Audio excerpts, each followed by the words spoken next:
Well, hello everybody, welcome back to my channel. I'm Yvonne. So a few days ago, I posted on my Instagram and Facebook asking you guys to drop me questions about working in Japan. So today, I'm making this video just for you and I hope I can answer all your questions. But before we start, I'd like to make it clear that I am not a professional, nor I am the best person to answer all these questions. I'm speaking based on my own experience and it might not be the same for everyone. But I hope my little sharing will be helpful for those who keen to work in Japan or you are interested to come to Japan someday. Yeah, who knows, right? Okay, let's get started.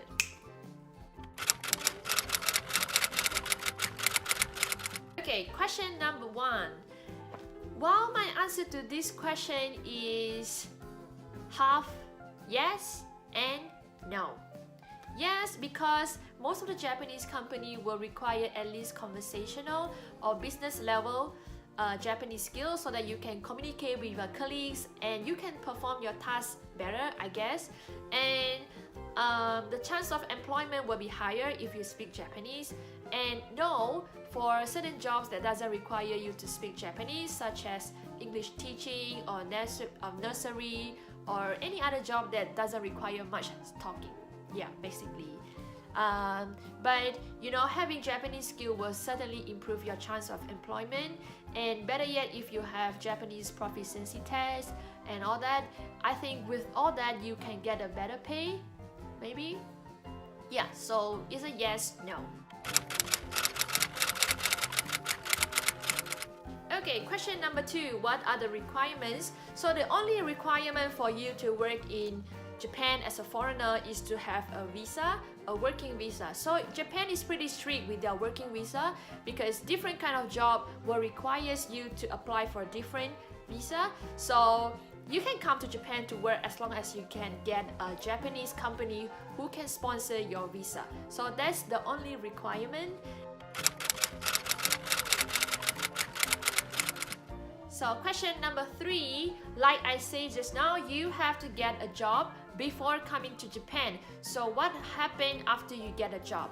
So after you get a job, and then your employer in Japan will have to go to their local immigration office to get you a certificate of eligibility, COE. So after they got that, and then that's about 2 to 3 weeks of waiting, and they will post that to you, they will mail it to you, and then you will have to bring this COE with other documents that they require to the Japanese embassy in your country. So I'll speak for Malaysian. There are 3 branches in Malaysia. One is in KL, another in Penang, and another one is in Kota Kinabalu. So all these Japanese embassies cater to different states. So for example, I'm from Terengganu and I cannot go to the KL branch because it is stated in their website that I can only go to the Penang branch. So it was kind of frustrating for me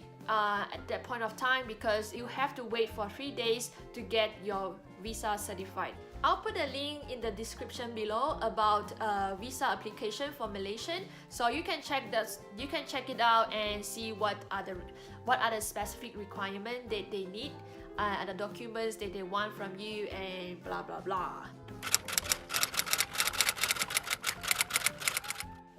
Okay, so this question is a question that I get asked most of the time of how did I get a job in Japan. So I actually use 2 websites. The first one is jobstreet.com that everybody knows, I guess. But how do you look for a job in Japan? So there's actually a tab where you can click on search criteria. So you can specify the work location to be Japan or any other countries that you like, and the job that it show will be all based on the location. So the next one is Gaijin Port. Gaijin literally means foreigners. Port is like a gathering. So this is a pretty amazing website for those who keen to live in Japan, because using this website you can look for job, you can look for a school, you can look for accommodation and all that you need, and all the information that you need to survive in Japan. So this website is pretty amazing and it has all the jobs that Japan has to offer. But based on my experience, it is easier for you to get a job from Gaijin Pod if you are already living in Japan. So, but you can still apply for some of the job that doesn't require you to be in Japan in the first place. So I think this website is pretty amazing. It is definitely stressful working in Japan because Japanese are famous for being hardworking, and you will always see them working overtime and for long hours.